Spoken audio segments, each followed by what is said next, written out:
Good afternoon, Mr. Witness. You may kindly take your seat. Mr. Witness, for continuation of your testimony before this Commission of Inquiry into Local Government Councils and related matters, may I remind you that you are still on the oath before I hand you over to Madam Chair for us to proceed. Confirmed, thank you. Thank you. Madam Chair, I hand over the witness to you for us to proceed. Good afternoon, Mr. Senghore. Good afternoon, Madam Chair. I hope you're okay now. I am, thank you so much. Thank you. Council, we may proceed.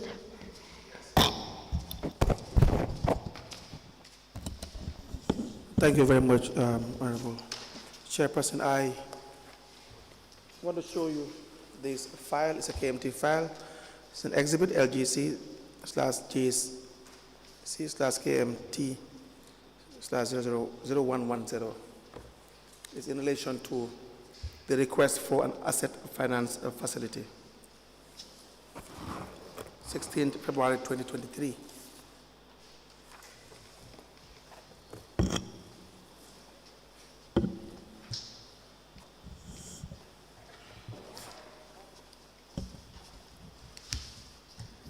Thank you.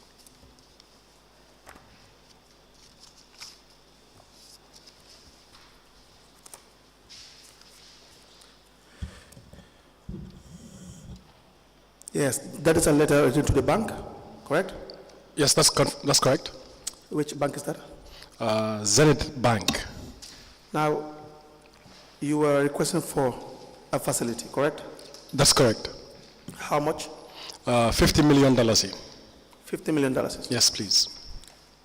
And how did you intend to pay for that facility if it was granted, if it were granted?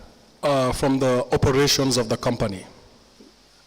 Can you please explain more what you mean by operations of the company? The objective would have been once the specific facility request was tied to an order that we had wanted to do with Tata for 16 buses to run a pilot that would do 4 routes, if I remember, 4 or 5 routes.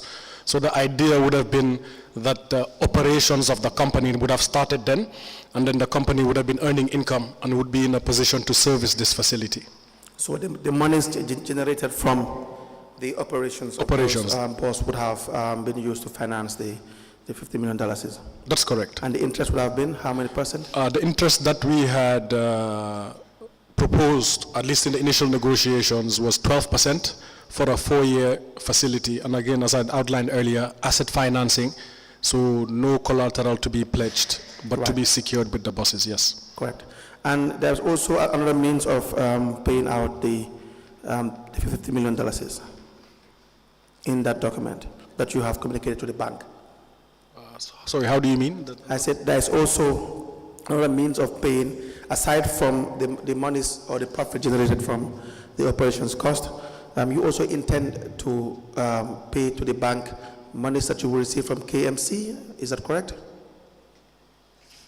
No, so the letter, and I think this speaks to the point I had raised earlier. Yeah. So the letter was effectively indicating to the bank that KMC was taking a commitment to meet its obligations that it had set to capitalize the company. Right. So effectively what KMC was doing in this letter was that there was going to be a council resolution to just reaffirm to the bank the commitment that the council already took to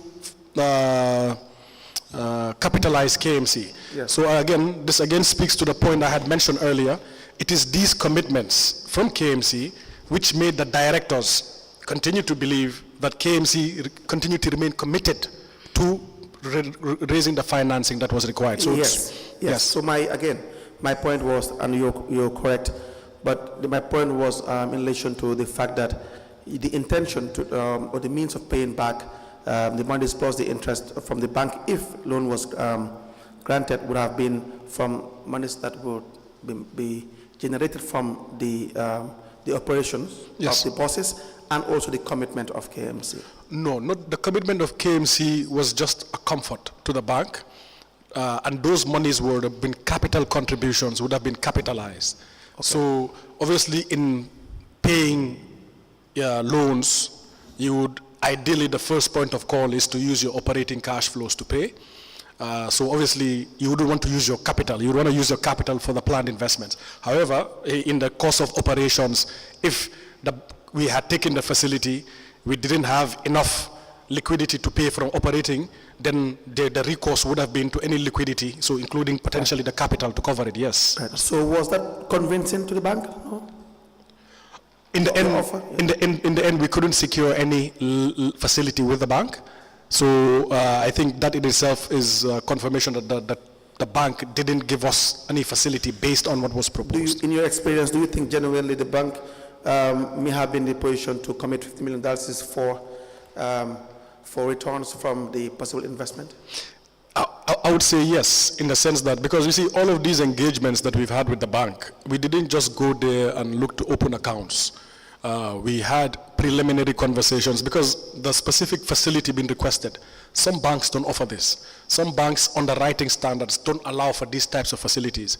So it didn't make sense to engage. So we'd first engage and we would have received assurances that they are ready to consider the proposal based on its merits. Yes. So really, we submitted it in good faith. Yes. With the assumption that they will review it based on its merits. Absolutely. Yeah, but I think from our vantage point, and that is the directors, we submitted based on a proposal.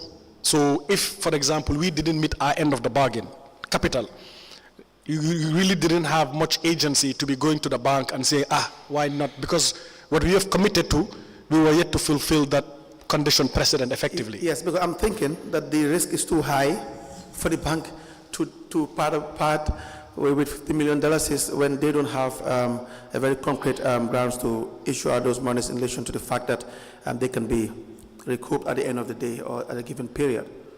Well, I mean, again, I cannot speak for the bank, but the only thing I could look at is the merits of the proposal that's been tabled, and what we committed to in the proposal to the bank was that the shareholder would meet its part of the capital contribution. So really, even looking at it from the vantage point of the bank, if that is not done, then really you haven't fulfilled the conditions you yourself have given to the bank. So you wouldn't expect the bank to be able to. So what does that mean? That if, for example, that company was capitalized, could we have secured financing? Maybe, maybe not. Yes. Yes, I do not know. I cannot speak to, only the bank can speak to it. Yes. But at least from my professional experience, what I can say is that these were legitimate opportunities that were worth exploring, and it's common. You can be. But you would have been in a better position to negotiate when you have the capital. Definitely. Yes. Without the capital, it's probably difficult. less of a chance to succeed. Undoubtedly, yes. And so, how many banks we engaged? From my recollection, at least when I was still involved with the company, it was the 3 banks I have mentioned. So we initially had Ajib Bank, which was the initial company. So Ajib too was also engaged from the beginning. You know, then it was Access, Zenith, and Reliance. So those were the 4 that I recollect from my engagements with the company. Yes. Correct. So please read that letter just for the first 2 paragraphs, possibly. Okay.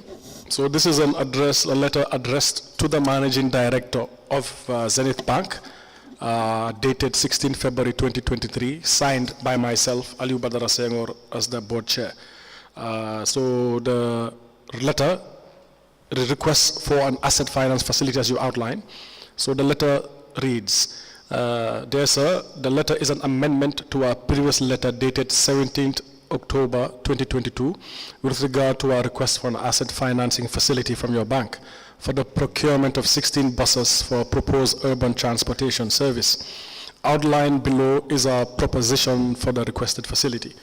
A facility of $50 million for a period of 4 years to be secured by the 16 buses to be purchased, an interest rate of 12% per annum, a moratorium period of 3 months from the date of disbursement of the facility amount, and to allow for the order period of the buses so that operations can start. So the other paragraph, next paragraph is KMT is a limited liability company established to provide urban public transport services within the greater Banjul area of the Gambia in response to increased difficulty in the mobility due to very limited access to public transportation services in the GBA. Should I continue? That's fine, that's all right. Thank you. May I please have that file? Thank you. You've had some sort of an agreement with Tata International, correct? Unitech Senegal. We had a proposed agreement, Right. which we never executed on. So how would you differentiate an agreement with a proposed agreement? Because, you know, there was a proposed contract on the Right. table Right. from Tata, which was negotiated. So Tata was, you know, we had done a request for proposals, and Tata was the preferred bidder that was identified by the board subcommittee that was hired to review the proposals. Yes. There were a number of proposals. So the team even went on a visit the facilities. I wasn't part of that visit, but it was led by one of our directors and our transport expert, Mr. Ba. So from that visit, really, terms were reviewed, negotiated. Tata gave us an offer, which they outlined in a contract, and they wanted us to sign. But as the board, as I said, we didn't sign anything until we were sure we secured financing, because if we did, we would have committed KMT without having the financing to pay for it. Right. So we never signed off. There was a proposal in place which we never signed off on because we couldn't secure the financing before doing that. Correct.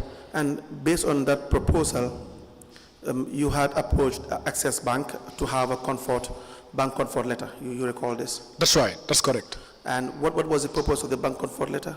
So the bank comfort letter was effectively a letter that Access Bank would have shared to Tata, Yes. to indicate that they will be coming on board as the financiers of the project. Right. But for that to have happened, the bank should have first issued a facilities letter that we would have signed off on. Yes. So we never really got to that point. Right. Let me give you this letter from Access Bank to the Managing Director, Tata International Okay. Unitech Senegal.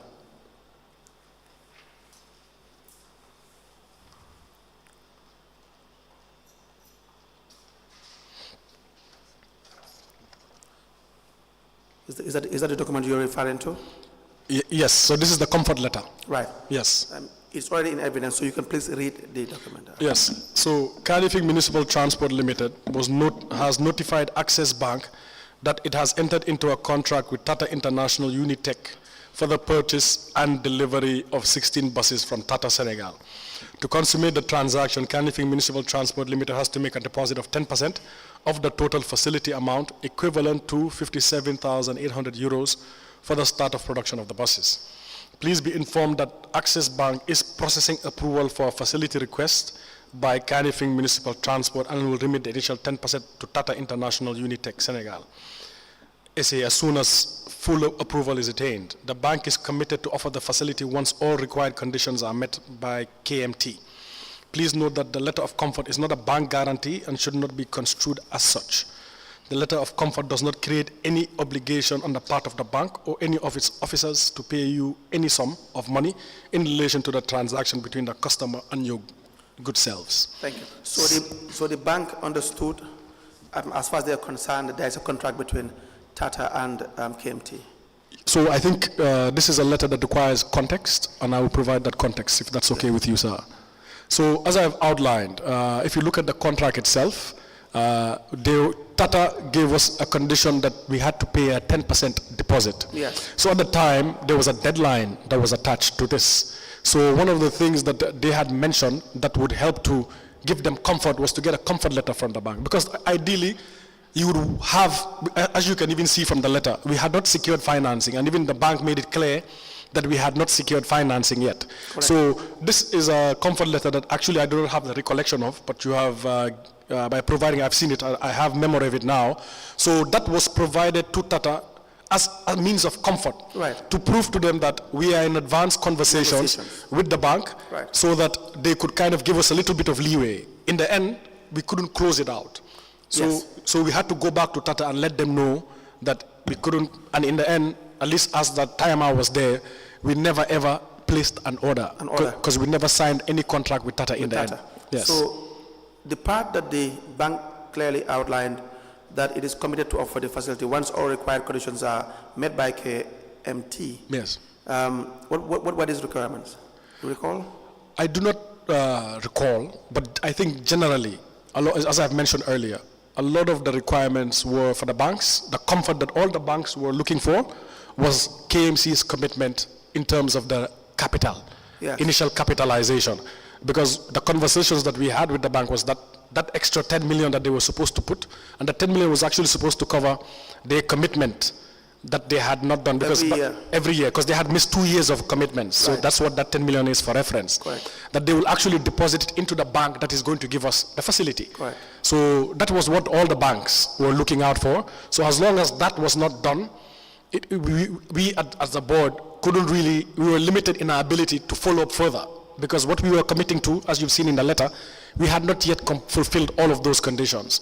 Yes, so I think, as outlined, really, I think the biggest challenge was getting the capital required that KMC had committed to. So it primarily failed because KMC didn't meet up with the obligations. Well, they haven't fully capitalized the company. That is why it failed. Is it a yes? That is why what failed, what in particular failed? The fundraising. Yes. Well, I think one can say that that was a significant constraining factor to that, but why it failed, that's a question that only the banks themselves can speak to. You've already explained the commitment. Had you had the commitment from the primary shareholder, KMC, you would have had, or to a great extent, you've met the requirements from the bank as you have outlined, then they would have been in a position to strongly consider your. Well, we could have met the requirements and they could have still decided not to give us the facility. But at least you have met the requirements. At least would have met the requirement, that's Yes. true. But at least in my experience as well, you bankers are always very keen for you to sign on an account. Yes. And if I'm being honest, that was our experience during it, where sometimes we were made to be very hopeful. Right. But in the end of the day, banks have very rigorous lending and underwriting standards that they will never compromise. So as long as you don't meet them. So we have shareholders. We have Nofly and we have KMC. The share capital would have been 77 million or thereabout, correct? Yes. And at face value, you would expect both shareholders would have had the financial Capacity. standing to have the company up and running. Yes. But that does not seem to be the case. You were appointed as a board, Yes. you came on board, and you would have realized at some point that both Nofly and KMC were committed to their shares. That is a fact. Would you agree with me? That I should have, what is the fact? Both the shareholders were not really meeting up their obligations as per their shares. Yes, they hadn't fully committed to the obligations, yes. And That's so, factual. in that regard, Yes. would it not be practically impossible or extremely difficult to have the company up and running, considering the fact that the shareholders haven't met up with their obligations? Yes, so as long as the company was not adequately capitalized Right. as provisioned, Right. it will be in a difficult position to meet its obligations. However, what I cannot speak to is that the commitment of the shareholder, because I do not know KMC's financial position, its financial health, its decision. So only thing I can go on, as I've outlined, is if you have taken a firm commitment that you want to do this, and whenever we, as I said, and I think the board minutes can speak to that, whenever this matter is a matter that was continually raised at the level of the board, that this is something we need to, and there are always reassurances which are outlined in that. So those reassurances, what I can say is, had always been enough for the board directors to keep on plugging away and doing, hoping that the circumstances would allow for KMC to be able to meet its commitment. And Yes. until 2023, then you realize that, well, No, I wouldn't probably. say, sorry, sir, please No, go I'm ahead. just saying until all the way to 2023, then probably you realize that we do not have it. We could not have the shareholders to really financially commit and pay up their shares, and so it will be difficult to have the company up and running. Well, up till as I left, Yes, it was not done. Yes. But that is not the reason why I left. No, I'm not saying that's why you left. Yeah. We will get to that. I'm not saying that. I'm just saying it's been since 2020, 2021, 2022, 2023, with all the efforts that the board were doing in relation to making sure that the obligations of the parties, the core parties, the two individuals were met. That was not the case as at the time you left. As at the time I had left, the capitalization commitments, shareholders was not yet in place, Right. yes. And this is also evidence in letters written to KMC, probably several letters, but I have one I want to show you. Okay. Again, all these are admitted. It is contained in the file marked Carnival Municipal Transport, KMT, 2022 file.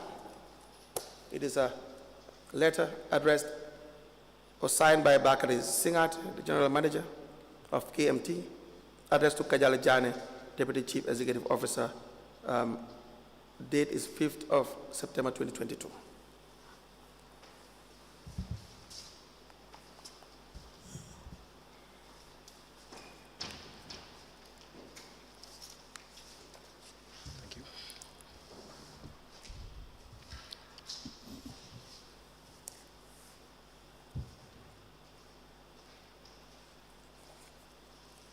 Are you familiar with that letter? Yes, so this was a letter that was written by the general manager at the time, and as a board chair, I was also CC'd in this letter. Yes, so I am familiar with this letter, sir. Can you please kindly read the letter? Okay, so letter dated 5th September 2022, addressed to Mr. Kajali Jana, Deputy Chief Executive Officer, KMC. Letter signed by Mr. Bakari Singate, General Manager, KMT. Dear Mr. Jane, request for outstanding 5 million commitment to KMT. Following on from the last board meeting of Kanifing Municipal Transport, which was held on 16th August 2022, the board agreed to officially request the payment of 5 million by KMC towards its equity contributions to KMT. As you are aware, the ability to raise adequate funding is one of the most important challenges facing KMT. I am therefore requesting urgent settlement of your commitment because of a low level of financial resources currently available to KMT, which are inadequate to meet KMT's equity contribution to the fleet sourcing and other planned capital expenditures for the pilot. The fleet order placed with Tata requires 10% down payment with the order, amount that KMC is expected to contribute 20% of the required payment envelope. KMT has applied for a loan facility with a local bank, Access Bank, to fund 16 Tata LP 913 vehicles overdue. I therefore take this opportunity to kindly request your immediate payment of the 5 million to allow KMT to meet its financial obligations while working with the bank to complete the loan application process for full implementation of the project in line with our work plan. Thank you in advance for your cooperation. Yours sincerely, Bakari Singate. Thank you. You have seen this letter before? Yes, so I was CC'd in this letter, yes. The letter appears that it is stating that you have secured a facility from Access Bank. No, I think the letter I don't have here, but I just read it now. But what I read was we are looking to secure a facility with Access Bank, so we have an offer. Yes. Like a provisional, what we have, because what those things that you see were provisional term sheet that was given to us by Access. Correct. That we can meet. So that is what, as I just outlined earlier in my testimony, Correct. This is an issue that came up repeatedly at the board level, and at times KMC was officially engaged, and I think this letter testifies to that fact. Yes, and in all these letters and communications to KMC, they still did not meet up with the obligations as expected. No, I mean that, as I said, aside from the inception 5 million, no other funds have subsequently been provided to KMT. Did you write for call-up shares to the shareholders for them to pay or meet up with their shares? Yes, we did. To both KMC and yes, and No-Fly? Yes, we did. Well, I haven't seen a call-up share to KMC, but I've seen one written to No-Fly. Would you be able to assist us in relation to letters written to KMC? I'm sorry, I believe that the company secretary Leary would be the best person to be able to do that. But you can confirm yes, because the letters were written to KMC for call-up shares? Yes, because part of the forfeiture process would not have been kicked off without a formal call being issued. So that was done. That was done in relation to No-Fly? That was done, yes. So it was done in relation to all of the shareholders, so both KMC and to No-Fly. Right. So as you recall, KMC, as at that time, had given 5 and had launched the process for the other elements. So as I said, we understood at the board level that, for example, the other big piece at the time was the Central Exchange in Westfield. Right. So the process was launched. So we took comfort in that this is a process in action, will take time to close out. So as in that sense, theoretically, KMC was how can I put it, in line with the call. It was not, it didn't fall foul of the call that was done. So I think it's the subsequent years that technically, in that sense, you know, the call and the commitment was not met in that sense, yeah. But when that call was done with Nofly, it was to do it, because to remember that Nofly, why it was in default was because it was supposed to pay 3.5 on signing, KMC 5 on signing. KMC did the 5, Nofly didn't do the 3.5. We gave them about 6 months, even before we did the official call, because the official call, once you launch it, there's a stipulated period in the Companies Act. I can't remember, it's 4 weeks, 6, I don't want to say, but then that process runs its course. Probably that was why there was a need to do due diligence on the part of Nofly or for any shareholder that they may want to invite. But possibly, I think, but that's the role that, as I said, pre-formation.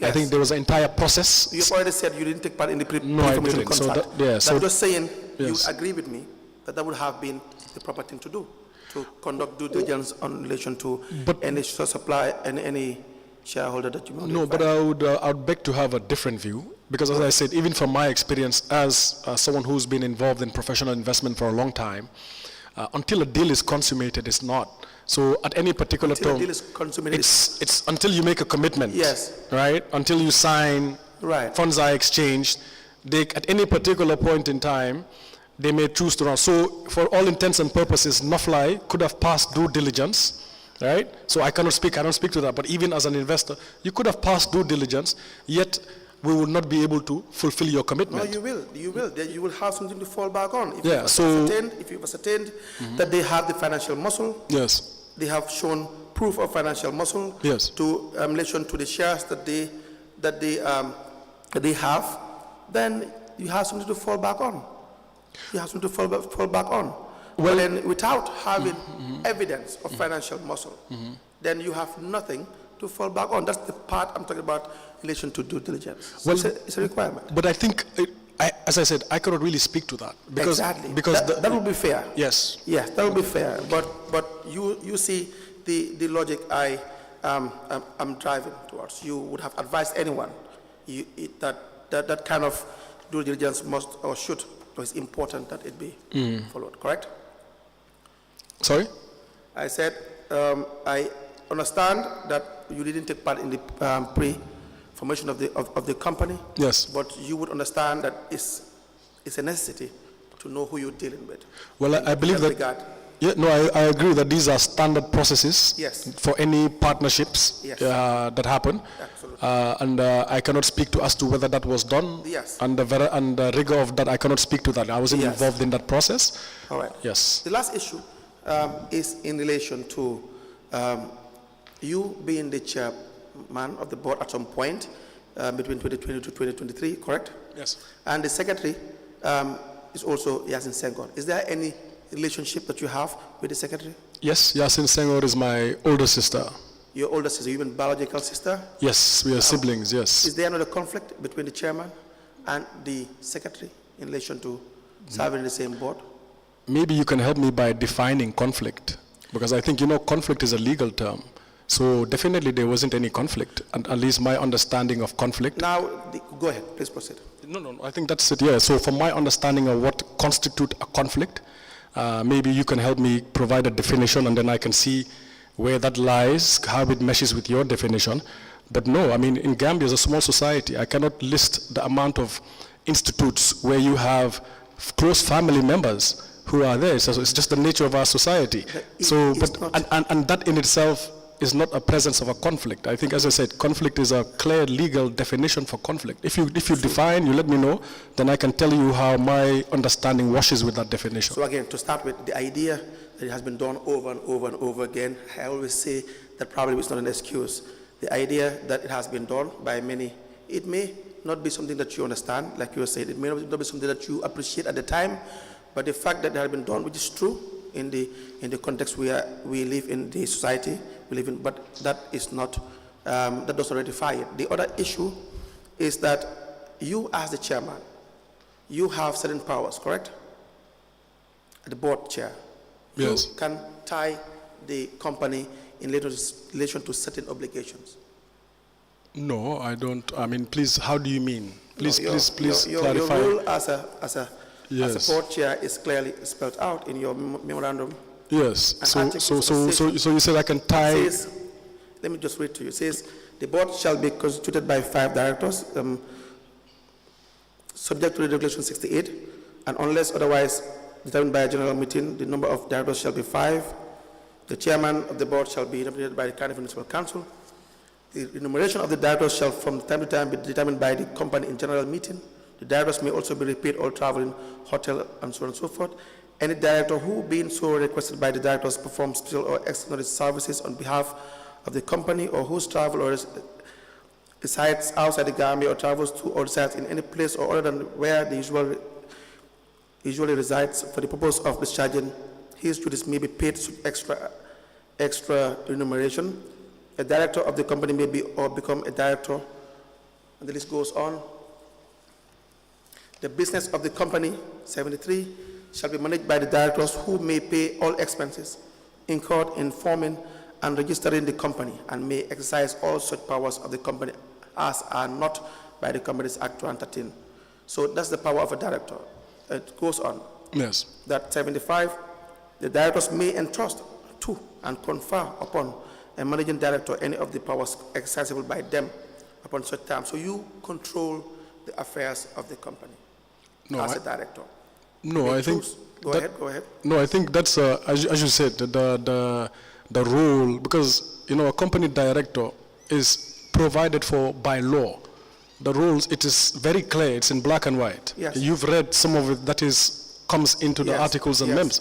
So, in terms of control the company, no. So, directors oversee a company. Directors have a fiduciary right, to ensure that the interest of shareholders are, sought out for. So within that, there are powers and roles that directors have, but there are also powers that are given to management, and there are also powers that are given to shareholders. So if you look at, for example, let me use the example you pointed out about Ms. Senghore, company secretary. Right. Ms. Senghore, and I didn't appoint Ms. Senghore.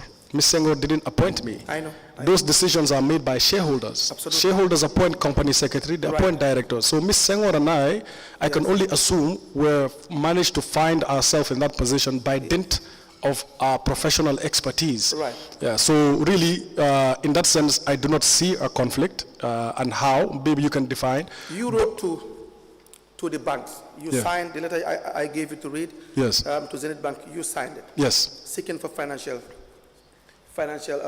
commitment. Yes. From the bank. Yes. Correct? Yes. And you wrote that in your capacity as Board chairman. board chairman. Yes. So that's why I said you've had certain very important powers that you can commit the company to very sensitive issues.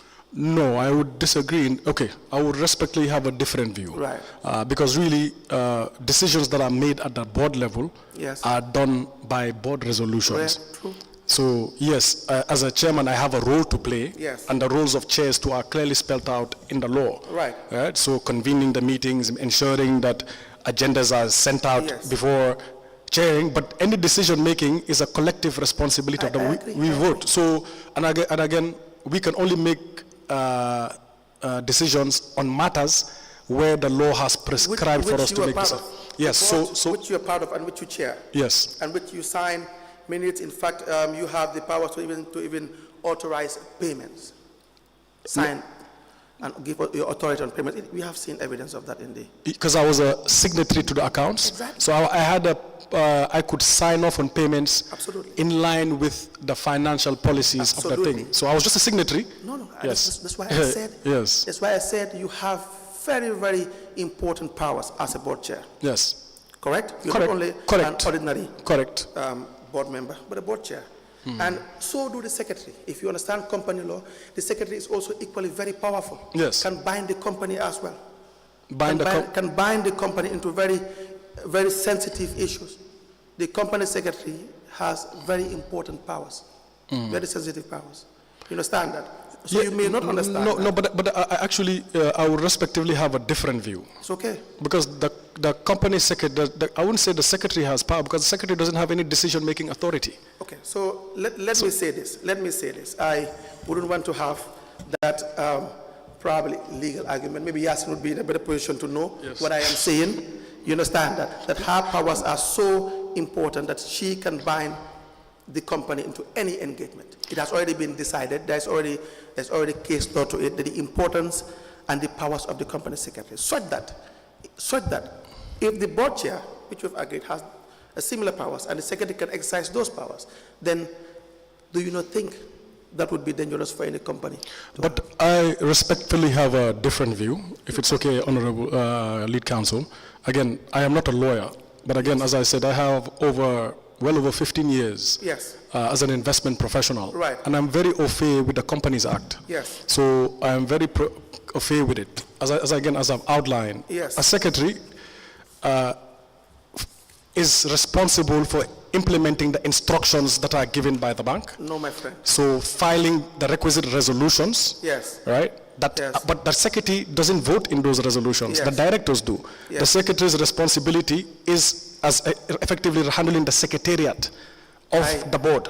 So in that sense, yes, the secretary is a very important position in a company, but it is a company it's a position that doesn't have gray area. Because just like the role of a director, just like the role of a secretary is clearly defined, and if the secretary, just like a director, steps out of line, it is very easy to see where they've stepped out of line and for them to be held accountable. So let's put it in this way. Yes. You don't agree that the secretary can bind the company into any commitment? Not per my understanding. The secretary on their own will be very difficult for the secretary to do that. Yes. So if you understand the contrary, that the secretary indeed can bind the company and put the company into some financial obligations or thereabout, would you now change your position that may amount to a conflict, considering you have the same powers? Well, you can, this is not my understanding. So that is why that view, again, as I said respectfully, this is not my understanding, my knowledge, and my lived experience. Yes. The secretary cannot sign off on any loan agreement. Yes. The secretary, even in our situation, was not a signatory. That is why I said to the account. To what a secretary is probably limited based on your legal your lack of legal understanding in relation to this. So now that's why I said we may not prolong that discussion. Yes. We have confirmed your role. I am now telling you such roles that you have as a board chairman. In fact, the secretary as well has a very powerful role as a secretary of a company, and so can bind the company into certain obligations, which makes it dangerous. Which makes it dangerous if that is the case, to have both the chairman and the legal secretary to have such a relationship. You may not be in the position to have known that at the time. No. But that is the issue. No, but again, here, because when you say that, that means that I doubt my professional competence and my ability to effectively play the role. No, Mr. Senghore, I do not doubt your competence. So, in fact, I think, just hear me out, I think that's not in question. The fact that someone is probably ignorant of a fact does not in any way have to do with their professional competence. You're not a lawyer, you may not be in the position to know. And then in that regard, that's why I told you in no uncertain terms that on the rights of the secretary and the powers of the secretary, I may not prolong the discussion, but I'm telling you that since we've established your powers as chairman, I'm now telling you that there's more reason why it would not be advisable to have your biological sibling or your sister or your brother to be in the same board because of the sensitivity of the role. Okay, I mean, if it's, I would respectfully have a different view. Okay. And I think maybe given, I think it would require two lawyers who can code law and then maybe do a deep dive on it. But really, based on my experience, my knowledge, the secretary would be not in a position to do that, just like the board chair. The board chair, there's always accountability mechanisms that will make it very difficult for the secretary, especially a secretary who doesn't have any decision-making authority. I mean, as I said, directors have decision-making that is assigned to them. But the secretary doesn't. The secretary fulfills a statutory role set by law. Again. In your understanding. Okay. All right. Yes, in my versed understanding. In your understanding. Yes, thank you. That's all right. Are there questions for this witness? Mr. Senghore, I wanted you to highlight for me the issue of risk in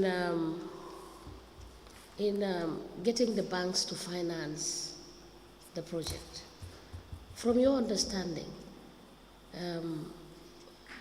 what is the risk element in using the revenue generated from the buses, and in addition, using the buses as collateral?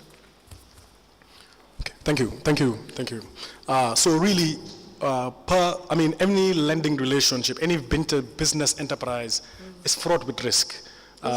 Is fraught with risk. Any business, especially one that is a startup, which this was a startup, a greenfield venture start. We understand that. Yes. So now, looking at the balance of views, what the directors at the time, at least the advice that was given to shareholders, was that firstly, because KMC has limited funding and it's public funds, so we really wanted at all times to ensure that we protect the public funds. So that's why even the asset financing structure we felt was the best given the balance of reward and risk. So just to explain what the risk to KMT and KMC would have been with that structure, any losses would have been left at the buses. So that means that with the structure that we chose, if KMT was not able to fulfill its obligation, the bank couldn't go for nothing more than the buses, which we felt was fair because this is what is their financing. So yes, that means. But Mr.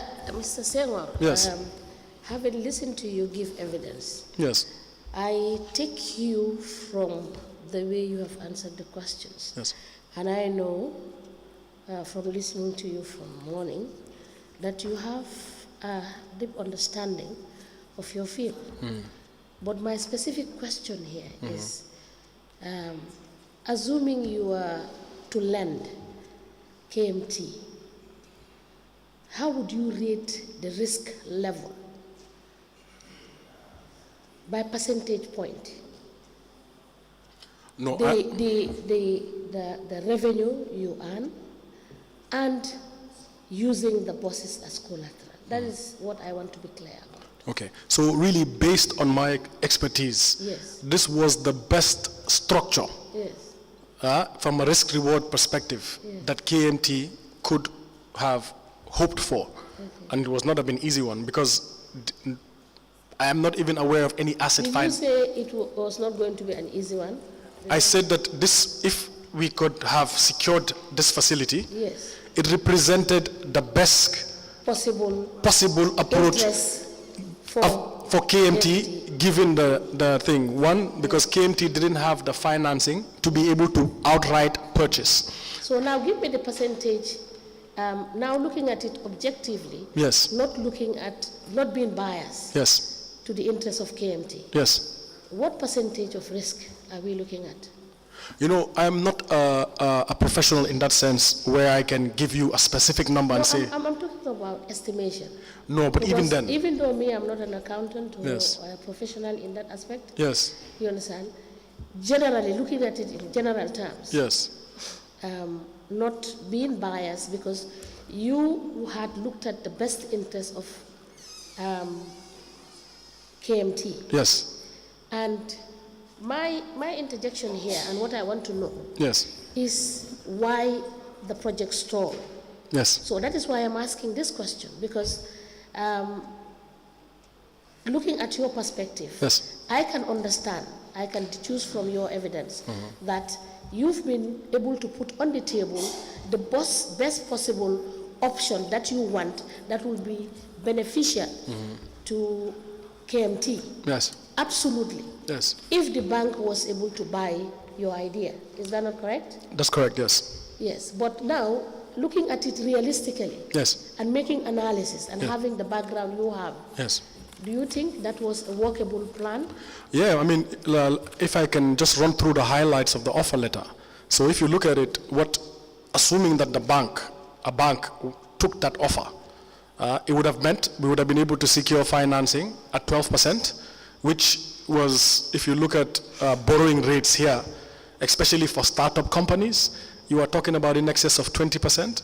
We would have gotten a 4-year facility, which would be a long-term facility. Term lending is very few and far between here. Most banks offer not more than 3 years, if you're lucky, mostly short-term. And then it would have been the only collateral would have been the buses. So that means if the facility went belly up, no bank would be trying to foreclose on the Westfield Monument. So the only thing is they would have been able to sell the buses and recoup their losses from there. That's it. So that, on the balance, would have been a great deal for KMT based on my experience. So really, we tried to negotiate that. In the end, it proved difficult to do because some of the convening factors I mentioned, especially around the capitalization, proved not to be forthcoming. Yeah. So I think, and what does that mean also in terms of risk is that, for example, to go to the question, if I can just land, if I respectfully, was that if, as the board, we wanted to push ahead with Tata, we could have made a commitment. We didn't. Because yes, if I do understand. Yes. You know, my take is that funds were being committed to set up this institution. And for a long period of time, you wouldn't, the company was not able to get the equity contributions that could enable it take off. yes. So my reason for asking the percentage of risk is because the bank would not lend you the money because it is highly risky for them to lend you on the terms that you have put across to them. And I believe that if you have modified, you understand, that aspect of committing perhaps some of the assets, you could have had lending from the banks because the bank naturally would not lend you on a very, very, very high risk, you understand, collateral that you have put on the table, that is the income that is being generated and the buses, considering, you understand, all the factors they would look into. And I believe you know, these are machines that can break at any moment. Undoubtedly. Because and it can also show that there was no proper feasibility studies. Because if there was a feasibility studies, you could know how much is generatable when these 6 buses start flying and how much revenue you anticipate to have. So that when you write to the banks, you have in advance knowledge of what you think is probable and which they can subject to assessment. May I answer? Yes. So all you are saying was done. So all these records you can find available. The bank's submissions that were made to the banks were based... Assessments were made? Business plans, financial forecast, investment evaluation. So the whole 9 yards, everything was submitted. Now, I think I had answered the question on the collateral. Okay. We didn't have collateral to pledge because we didn't secure the transfer of title. So that wasn't even an option for us. But even then, we would have been, as a board, very reticent. Why? Because we understand that this is a startup. So whether a bank would have gone for it, I do not know in the end. But if a bank had gone for that, it would have allowed the company to secure financing without having to risk any physical assets, which is what would have been our preferred option. Maybe it would have been too good to be true, but in the end, maybe if we had secured the title... Exactly, that is what I'm yeah, so at. in the end, if we had secured the title, maybe part of the options we would have eventually considered was pledging it for collateral. It would have been, but I know that for a fact that the board was not too keen on that, right? We wanted to explore an asset financing structure to launch a pilot. We did a lot of good, and the reason we got even provisional offers was because of the quality of the submissions. But again, I think, as I've outlined earlier, that structure, the biggest stumbling block was the terms that we ourselves proposed. We never met them, particularly the issue of the capital contribution from the shareholder. So from my vantage point, I feel that that was one of the stumbling blocks, potentially once amongst many or others. But I know really from the engagements and the feedback, some of it anecdotal, that I received, that was a big stumbling block. But really from my professional experience, what is a difficult project, because any greenfield project is a difficult project to fundraise for. If we had managed to use an asset financing facility, it would have been great for KMT. in terms of the balance of risks. But it would have been difficult to secure such a structure as well. Thank you. Thank you. Council, you may proceed. Yes, I think we're done with the witness. Mr. Senghore, if we need him, we will call him back. Thank you so much, sir. Let me just ask this for the question. The responses, you said the company had varying periods, held bank accounts in Access Bank, Ajib, Zenith Bank, and Reliance Financial Services. That's correct. Yes, so were you able to write to all of these banks that you have held accounts in? Yes, so all the banks that we held accounts in, we effectively submitted formal things. Reliance at the time, it was indirect, because Reliance, that time, one of the potential suppliers, we had looked at an option that was being explored with Reliance was for the supplier to raise financing directly themselves and then give us the buses. But then Reliance paid the, so that I know with Reliance, if I recall, that was the structure that was being pursued with Reliance. But I think in terms of concerted effort, I feel that the most ones that we were prioritizing was Access Bank, Zenith Bank in particular. We really did a big push to try and see if we could secure the funding, yes. Thank you. Mr. Senghore, thank you so much for coming. And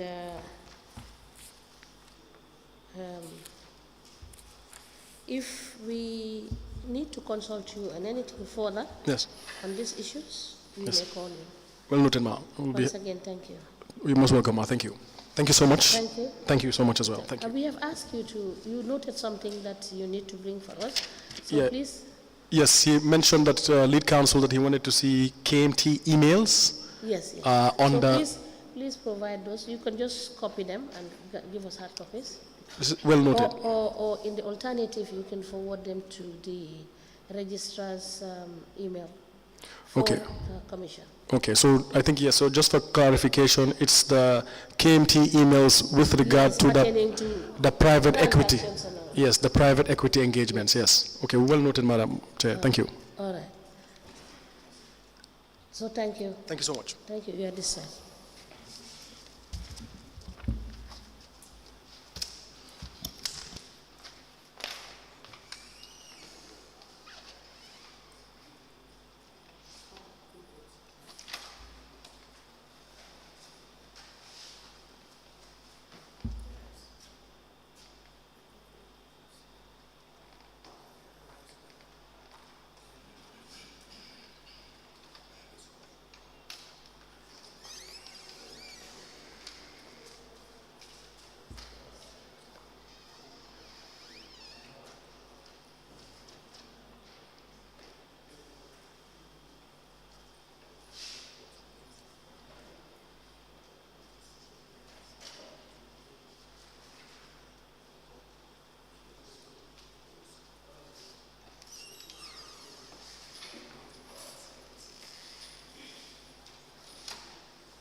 Good afternoon, Madam Witness. You may kindly take your seat.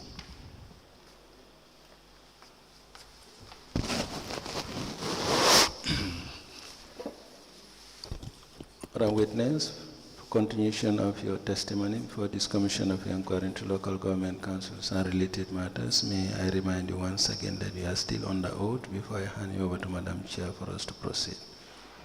Thank you. Thank you. Madam Chair, I hand over the witness to you for us to proceed.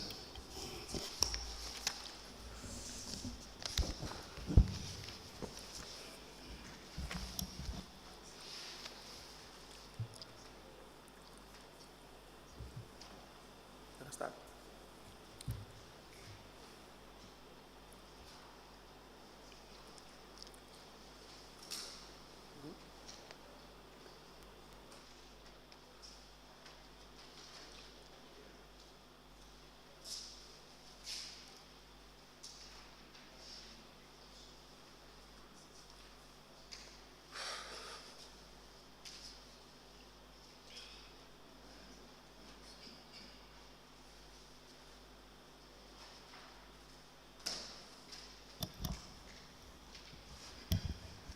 Good afternoon, Madam Senghore.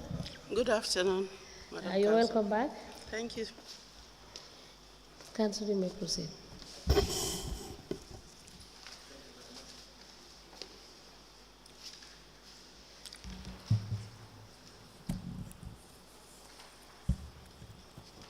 Thank you very much. You were asked to bring some documents. Do you have them? Which documents? You were asked to bring your personal bank accounts. All of them? No, I did not bring my personal bank account because the last time I was here, you said you had asked for it previously, and I went over and replayed the tape, and there was nowhere you asked for my personal bank account. And I don't personally see the relevance of my personal bank account to this.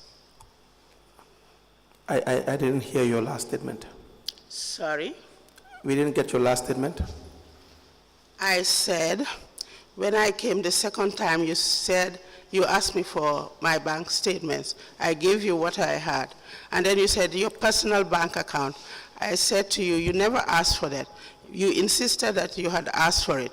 I went back and replayed my testimony and the questions you had asked, and what was asked for was the company's accounts, not my bank account.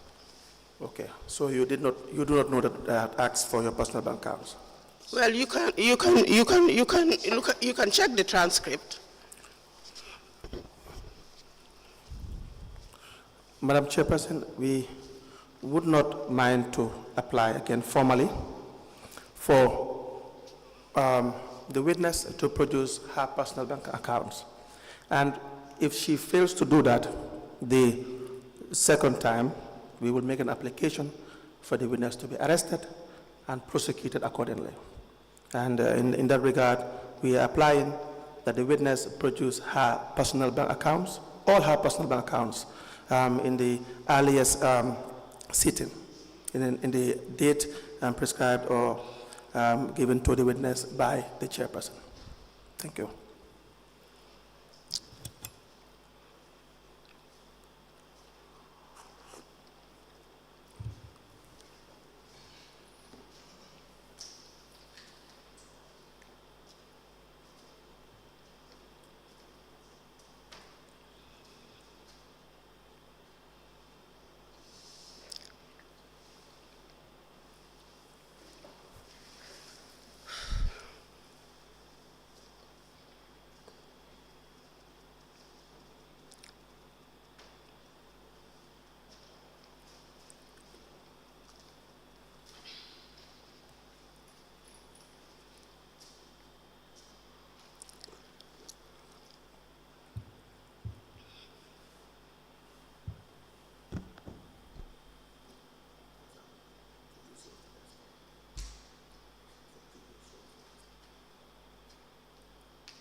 Upon application by counsel, the witness, Madam Senghore, is herewith ordered to produce her bank statements to the Commission on or before the 21st of January 2025. I make no further orders. As the Commission places. Now, the order will be typed and given to you. We will make the application that, that the order be availed to the witness. The application is granted.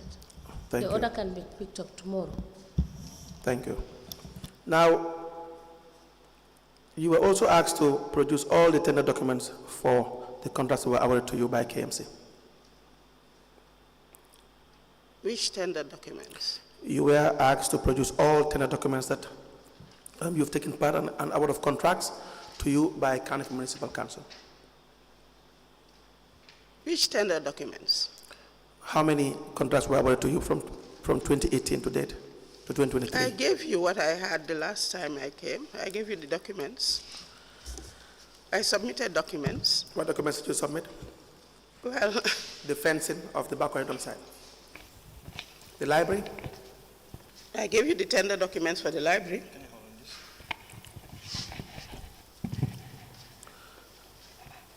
Madam Chairperson, we will apply for the case to be adjourned till Monday. The witness will appear. We will cross-check with the registrar the documents if they are submitted. What we have is the award of contract for the fencing of the backward dump site.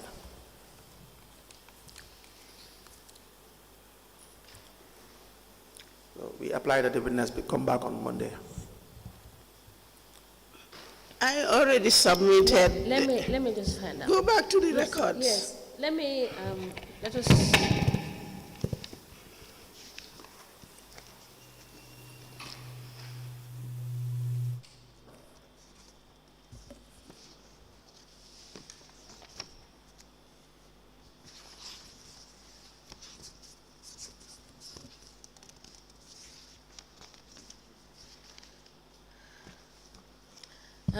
What is given to me, Madam Senghore, is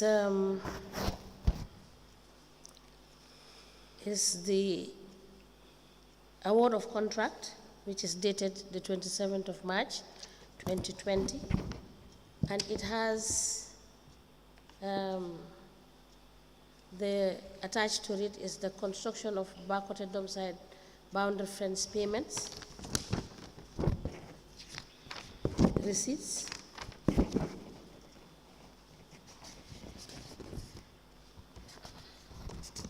and statement for the project of Bakote. Did you submit the tender documents for this contract? Can I repeat what I submitted? Yes.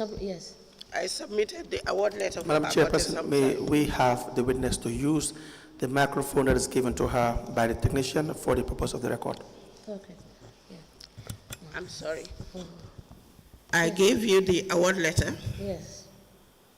The award of contract, yes. for Bakote dump site.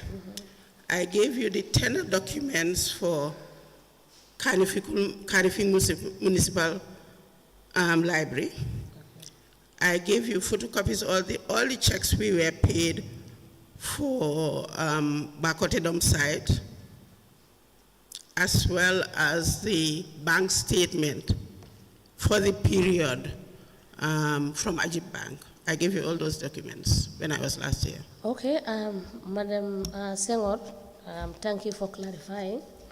And we will see you on Monday, 12, to verify the documents so that we can admit them, because the only one we have admitted as an exhibit is the award and the receipts and the copies of checks and the statement, the relevant portion of your statement. No, it wasn't the relevant portion. It was the statement for Ajib Bank for the period from 2019 when I opened that account up to 2023. And thank you for the correction. Yeah, it wasn't So just relevant. we will check with the registry and confirm so that we can have those documents, if they are with us, for us to admit them. And these are the tender documents that were issued by KMC What I submitted, I don't have. You said? The tender documents I provided are the tender documents for the advert for the job. Okay. But our own tender that we submitted, I don't have a copy of that. That the company used? That Bajam submitted Yes. when they were bidding for the job, Yes. I don't have a copy of that. You don't have, as a company, you didn't keep a copy for yourself? I said it For you. before, I don't keep a copy for myself.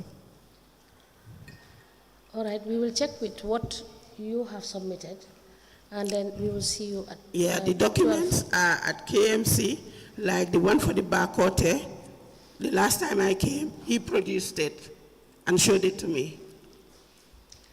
Madam So Senghore, maybe- you have just told us that you have submitted documents. We will check the registry and check the records and confirm the documents you have submitted to us. No problem. Yes. So, and we will see you at 12 on Monday in order to... Madam Chair, Yes. just to bring to your attention, did you give the witness on the 21st? Yes, on to produce the documents. That is her statement. 21st. Yes. Okay, But maybe- the Monday issue is for the documents that she has submitted for us to verify at the registry and get those documents admitted. As the commission places. Yes. When can I get the order to? Tomorrow. You can get the order tomorrow. Will I be contacted or I have to come? Yes, the registrar will... you please check with the registrar. Okay, thank you. Thank you. Thank you so much, Madam Senghore.